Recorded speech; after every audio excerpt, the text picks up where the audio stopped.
And for me, football without fans is nothing. It really is.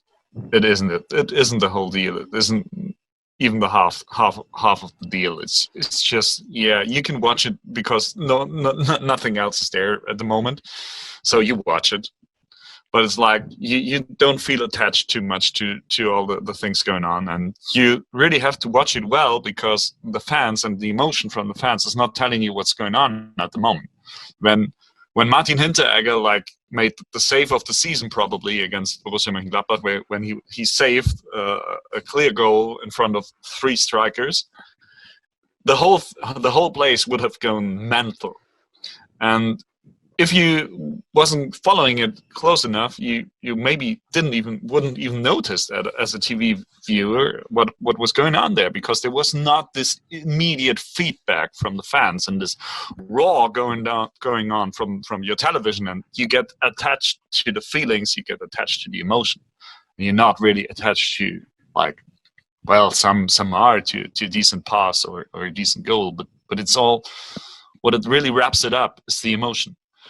And you're lacking that totally, and this makes it more clinical. That makes it maybe more pathetic even, because in the end they're just doing it because of the money, and they're really not even having the fans there, but they're separating from the fans because they're telling them it's not the important fan is not the fan in the stadium, which we want to bond, where we want to connect.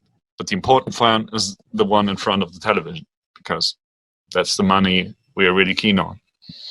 And that's a problem, I think. Yeah, it's a big problem. The thing is sports, and as I said earlier, sports entertainment thing, and the noise and the verve of the crowd and the atmosphere, that's part of the entertainment. Put it this way, in terms of, if you go outside the top flights, if you think about the second divisions in different countries, the ones that are most watched are England and Germany. And yes, that's partly because they're the ones with the most money. And yes, that's partly because the standard is a little bit higher. But actually, it's mostly because they're the ones with the best attendances every single week. And the second divisions in France, Spain, and Italy, by comparison, are pretty pathetic. And for England and Germany, you're regularly getting 15, 20, 25,000 people every week packing it out. And these are really hard core supporters who are making an amazing atmosphere. And that makes for a better product. Anyone on social media who's telling you that, I watch this league and there's no fans there and I just watch it for the love of the game, that's rubbish. I'm sorry, you're not doing that. You're watching a game to be entertained. Actually, realistically, a lot of sporting games, not just football, all sport, can be a little bit boring at times. And sometimes that's an uncomfortable thing for people, especially in our profession, to say. But that is true.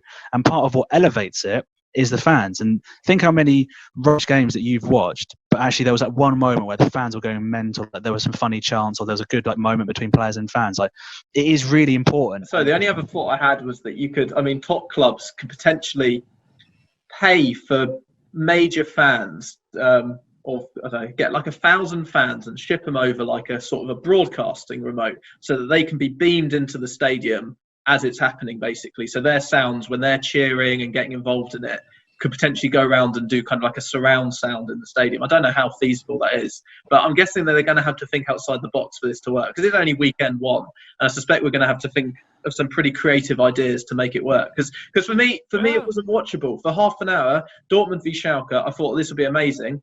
And even Haaland's goal, when it went in, I thought, no, it's just not. It's not for me. I couldn't pay attention. And you're right, the crowd sounds suck you in when you need to kind of snap out of your daydream or something. And there was none of that. And you'd look and you'd be like, oh, I missed a goal. Oh, what happened? And so for 5 minutes, I was working out how Benjamin Pavard scored for Bayern against Union Berlin, because I just missed it. I think they have to bring in some fans when they're allowed to. And if it's just 20 fans, they even can make a small difference if you can hear them, if you have a nice audio out of them, because it's 20 people really going nuts, and you like to see them, and the players can connect to them, really, really celebrating in front of them, and there's a connection there. There will be more emotion. So I think they will definitely do it. If it's allowed to bring at least 20, 50, 100 fans, you can do a lottery or whatever, and then they will do it.